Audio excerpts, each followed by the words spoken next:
Bank Nifty master YouTube channel में आपका स्वागत है। मैं अली ख़ान फिर से।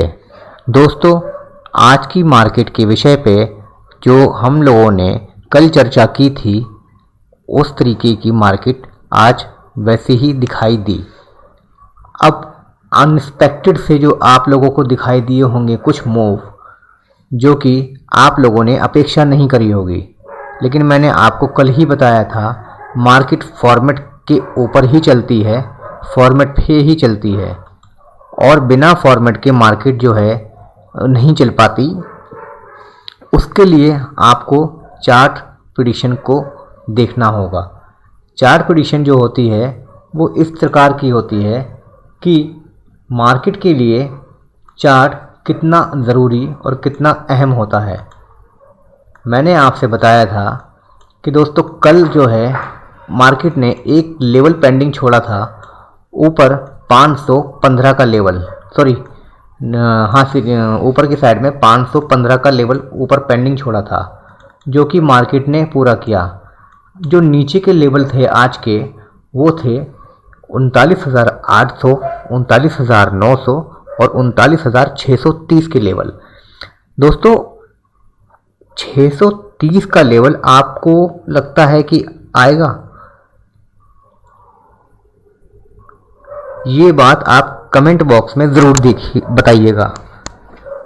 630 का लेवल एक ऐसा लेवल है जो कि मार्केट ने आपको भुला दिया है आज के सिनेरियो के हिसाब से, कि 630 का लेवल तो बहुत नीचे है। और जो 630 का लेवल है आपका, वो 630 का लेवल आपको तब दिखाई देगा जब मार्केट में कम से कम 1000 पॉइंट की गिरावट हो। तो दोस्तों, बैंक निफ्टी के लिए 1000 पॉइंट, 800 पॉइंट, 500 पॉइंट ये कोई बड़ी चीज़ नहीं होती। बैंक निफ्टी जब अपनी फॉर्म में आती है तो 1500 और 1600 पॉइंट कब नीचे को लेके चली जाती है आपको पता भी नहीं चलता और आप देखते रह जाते हो, और उसके बावजूद भी आप ट्रेड नहीं पकड़ पाते, क्योंकि आपके सामने सिर्फ एक ही चीज़ की दुविधा होती है कि कहीं वापस ना चला जाए, कहीं वापस ना चला जाए। तो इस वजह से हर बार की कैंडल अगर नीचे चल रही है तो वो नीचे चलती चली जाती है, और ऊपर चल रही है तो वो ऊपर चलती चली जाती है, लेकिन आप डिसीज़न नहीं नहीं ले पाते कि मार्केट कहीं वापस ना चली जाए। इस वजह से वो आप इतने बड़े बड़े मूव छोड़ देते हैं और उनको आप कैच नहीं कर पाते, उनको आप जज नहीं कर पाते, उनको आप पता नहीं लगा पाते। तो दोस्तों, जो पता नहीं लगा पाते, तो उसके लिए अगर हम लोग देखते हैं कि चार्ट की प्रेडिक्शन के हिसाब से अगर लेवल टू लेवल अगर आप काम करते हैं, तो उसके अंदर लेवल टू लेवल काम करने के बाद अगर आपको दिखाई देता है कि अगला लेवल ऊपर की साइड का है या अगला लेवल नीचे की साइड का है, तो आप आसानी से ट्रेड को बाय कर सकते हैं और एग्जिट कर सकते हैं। इसके लिए आपको चार्ट की रीडिंग करना पड़ेगी और चार्ट की प्रेडिक्शन करना पड़ेगी, लेवल्स को समझना पड़ेंगे, कैंडल को जज करना पड़ेगा और आपको चार्ट का सिनेरियो देखना पड़ेगा और उसके बारे में जानना पड़ेगा। और इन सब चीज़ों को करने के लिए आपको समय निकालना पड़ेगा और मार्केट को समय देना पड़ेगा। अगर चाहते हैं आप कि आप प्रोफेशनल ट्रेडर बने, तो उसके लिए आपको मेहनत तो करनी ही पड़ेगी। दोस्तों, मेहनत एक ऐसी चीज़ है जहां भी हम करते हैं वो वहीं रंग लेके आती है। कैंडल की फॉर्मेशन, कैंडल की ओपनिंग, कैंडल की क्लोजिंग, कैंडल की जो लेवल होता है, जो क्लोजिंग और ओपन, लो और हाई, ये दोनों चीज़ें और ये चारों चीज़ें इतनी मायने रखती हैं कि कुछ आप अंदाज़ा नहीं लगा सकते कि आप कितनी आसानी से ट्रेड को ले सकते हैं। अब ये देखिए, मैं आपको आज का सिनेरियो आपके सामने दिखाता हूँ। ये 5 मिनट का टाइम फ्रेम है, ये 5 मिनट का टाइम फ्रेम है। अगर आपको इतना इजी चार्ट मिल जाए तो आप क्या ट्रेड नहीं कर पाएंगे? सुबह 9:15 1 मार्च की कैंडल सुबह 9:15 पे खुलती है और ऊपर जाके नीचे क्लोजिंग दे देती है। फिर उसके बाद में दूसरी कैंडल खुलती है और उस रेड कैंडल के ऊपर क्लोजिंग करती है, लेकिन हमारे लेवल के नीचे ही रहती है। जैसा कि आप देख पा रहे होंगे हमारे लेवल के नीचे रहती है और अगली कैंडल ने यहाँ पे लेवल को ब्रेकआउट दे दिया। तो दोस्तों हमें यहीं पे अलर्ट हो जाते हैं हम कि हाँ, अब जो ट्रेंड है वो ऊपर का चालू होने वाला है या ऊपर का चालू हो चुका है, क्योंकि इसकी क्लोजिंग हमें ये बता देती है। दूसरी चीज़ ये कि जब इसने ऊपर को क्लोजिंग दे दी तो अगली कैंडल ने भी ऊपर को क्लोजिंग दी और एक परफेक्ट क्लोजिंग लेवल के ऊपर दी हुई है। तो यहाँ पर तो हमारा शक, जैसे ही अगर हमने यहाँ पर कोई पोजीशन बना ली है खाली ये देख के, क्या कहते हैं, पहला लेवल जो इसने ये पिछली कैंडल तोड़ नहीं पाई थी, जो प्रीवियस कैंडल लेवल को ब्रेकआउट नहीं दे पाई थी, तो उसकी अगली कैंडल ने लेवल के ऊपर क्लोजिंग दी है। अगर हम यहाँ पे ट्रेड अपना कोई बाय भी कर लेते हैं तो उसके बाद में जो अगली कैंडल ने क्लोजिंग दी है तो हमारी परफेक्ट लेवल के ऊपर क्लोजिंग दी है। इतना रिजेक्शन आने के बावजूद तब भी हमें रुके रहना चाहिए कि अगला कैंडल जो है वो अब ऊपर ही जाना है और मार्केट को ऊपर ही जाना है। अगला कैंडल अगर चाहे नीचे भी चला आ जाए, वापस यहाँ तक भी रिजेक्शन दे दे, तब भी कोई दिक्कत नहीं है, क्योंकि इसको ऊपर ही जाना है। क्यों? क्योंकि इसने जो है यहाँ पर क्लोजिंग दे दी है, लेवल के ऊपर क्लोजिंग दे दी है, तो इसको वापस ऊपर जाना है। तो आप देख सकते हैं कैसे ऊपर गई एक कैंडल, फिर दूसरी कैंडल, फिर तीसरी कैंडल ने फिर सेम वहीं की वहीं कैंडल ने क्लोजिंग दी अपने लेवल के ऊपर।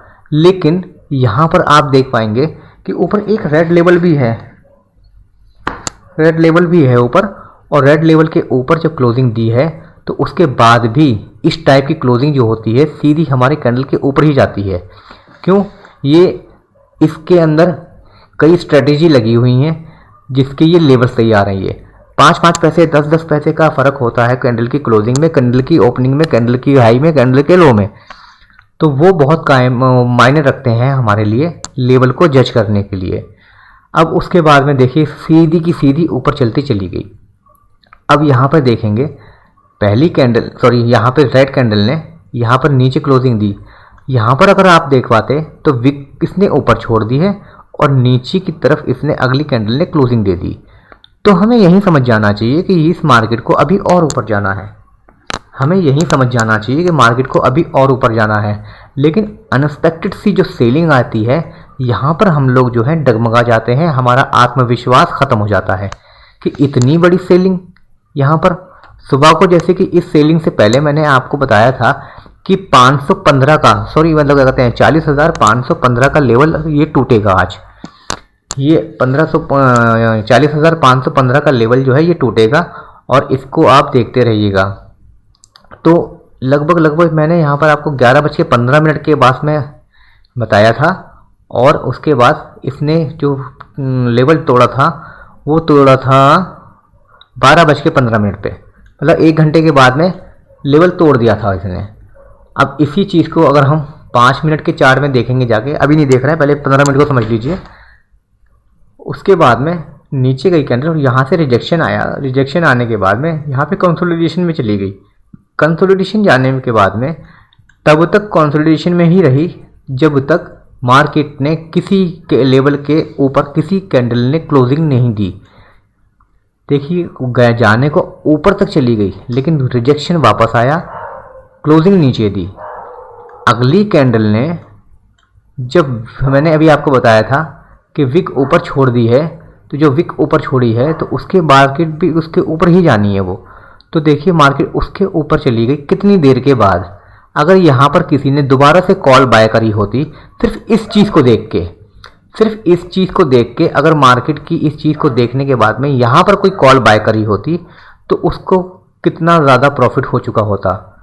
तो दोस्तों यही सब कुछ सिखाने की मैं आपको कोशिश करता हूँ कि मार्केट के सिनेरियो को समझने के लिए कम से कम आपको पहले मार्केट को समय देना पड़ेगा और उसके ऊपर आपको नज़र बनाए रखनी पड़ेगी और मेहनत करनी पड़ेगी। जब आप मेहनत करेंगे तब आपको उसका लाभ भी मिलेगा। 5 मिनट के टाइम फ्रेम को हम ज़्यादातर देखते हैं अपने लेवल्स पे, क्योंकि ज़्यादा देर हमें टिके नहीं रहना होता मार्केट के अंदर। अपनी ट्रेड के लेवल तैयार हुए जहाँ पे कैंडल ने क्लोजिंग दी और अगला ट्रेड हमने पकड़ लिया और अगले बाद में हमने प्रॉफिट लेके उस ट्रेड को बाय बाय बोल दिया। यहाँ पर देख लीजिए, ये 5 मिनट का टाइम फ्रेम है। 9:15 की कैंडल, 4 कैंडलों ने कंसोलिडेशन जोन सुबह सुबह ही क्रिएट कर दिया। 5वीं कैंडल ने लेवल को ब्रेकआउट दे दिया। अब यहाँ से हम अपना लेवल की अपने ट्रेड की जर्नी शुरू कर देंगे। हमने ट्रेड बाय करी और देखिए कहाँ तक ऊपर चली गई, लेवल टू लेवल। ये तो पहला लेवल ब्रेकआउट दिया, फिर दूसरा लेवल ब्रेकआउट दिया, फिर उसके बाद में फिर कंसोलिडेशन में गई थोड़ी सी, फिर लेकिन लेवल के ऊपर ही रही और लास्ट में अगले लेवल को ब्रेकआउट देती हुई फिर और उसके ऊपर निकल गई। ठीक उसी तरीके से ये भी सिंपल से ट्रेड है, ये इसे बहुत आसानी से कंसीडर किया जा सकता है, वॉच किया जा सकता है, कैच किया जा सकता है। वो इसी प्रकार होगा जिस तरीके से हम नीचे से ऊपर की तरफ देखते आए थे, अब ऊपर से नीचे की तरफ देखते हुए आएंगे। तो उसी तरीके से उसी प्रकार जैसे ही किसी कैंडल ने रेड लेवल और ग्रीन लेवल के नीचे क्लोजिंग दी और मार्केट नीचे चली गई, सेम उसी प्रकार जब ग्रीन कैंडल ने यहाँ पर ऊपर की साइड में क्लोजिंग दी तो यहीं पे समझ जाना चाहिए कि अब मार्केट ऊपर जाने वाली है। यहाँ पर अगर आप कोई ट्रेड ले भी लेते हैं, तो उसके बाद में आप जो स्टॉप लॉस यूज़ करते हैं, स्टॉप लॉस हमें यहाँ पे नहीं यूज़ करना होता। हम अपनी ट्रेड में स्टॉप लॉस नहीं लगाते, हम अपनी ट्रेड में बाय लेवल और सेल लेवल लगाते हैं। कोई भी ट्रेड पकड़ने से पहले हमें उसकी प्रेडिक्शन करनी पड़ती है और उसके बाद में हम बाय लेवल और सेल लेवल लगाते हैं। उसके हिसाब से अगर सेल लेवल पे आता है तो हम सेल कर देते हैं, बाय लेवल पे आता है तो हम बाय कर लेते हैं। अब यहाँ पर अगर आपने यहाँ पे देखा होगा कि ऊपर क्लोजिंग दे दी है, तो अब आप समझे होंगे कहते हैं मार्केट को तो ऊपर जाना है। आपने ट्रेड ले ली कॉल की और मार्केट चली गई नीचे। अब यहाँ पर हो गया आपको नुकसान। तो लेकिन यहाँ से लेके यहाँ तक के सफ़र में जो नुकसान हुआ है आपका, तो वहाँ पर उसी ट्रेड के अंदर बाय लेवल और सेल लेवल भी होंगे, जहाँ पे हमें ट्रेड से निकल जाना है और जहाँ पे हमें ट्रेड के अंदर प्रवेश करना है या ट्रेड को बाय करना है। तो दोबारा से उसी लेवल बाय लेवल पे आती है कैंडल और देखिए दोबारा से इसी कैंडल, सिर्फ इस कैंडल की क्लोजिंग की बिना पे, इस कैंडल की क्लोजिंग की बिना पे मैं आपसे श्योर बोलता हूँ कि मार्केट को ऊपर जाना है और अगला लेवल जो है वो मार्केट ये दिखाती है। अगला लेवल जो मैं देता हूँ आपको, मैं अगला लेवल फिर ये देता हूँ सीधा आपको, क्योंकि ग्रीन लेवल को इसने ब्रेकआउट दिया है तो अगला लेवल ग्रीन लेवल ही होगा, ब्रेक लेवल ही होगा। हमारा जो रेड लेवल है ये हमारा एक पड़ाव होता है। इस पड़ाव के ऊपर जैसे ही मार्केट जाती है तो ऊपर ही निकल जाती है। देखिए यहाँ पर दोबारा से यहाँ के यहाँ आया वापस और यहीं कंसोलिडेशन बना के और मार्केट ने अपनी सफ़र पूरा करते हुए समय पूरा किया और मार्केट क्लोज हो गया। तो दोस्तों इसी तरीके से जैसे जैसे कैंडल चलती हैं वैसे वैसे हमारे लेवल्स वैसे वैसे वर्क करते हैं। आप इन लेवल्स को सीखने के लिए bank Nifty master YouTube channel को सब्सक्राइब कीजिए, लाइक कीजिए और शेयर कीजिए। हमें बताइए कि हमारी प्रेडिक्शन में कहाँ पर कमी है, जहाँ कमी है वहाँ पर बिल्कुल कमेंट बॉक्स में बताइए ताकि हम उसको और सुधार कर सकें, जिससे कि आपको और आसानी से समझ में आ सके। अभी के लिए दोस्तों धन्यवाद। बाकी कल की एक्सपायरी है, आप लोगों को शुभकामनाएं कि कल की ट्रेड जो अभी आप करें वो आपके लिए बहुत ज़्यादा सफल हो और आपको ज़्यादा से ज़्यादा प्रॉफिट हो, लॉस का मुंह आपको ऊपर वाला ना दिखाए। धन्यवाद, खुश रहिए, स्वस्थ रहिए, गुड नाइट।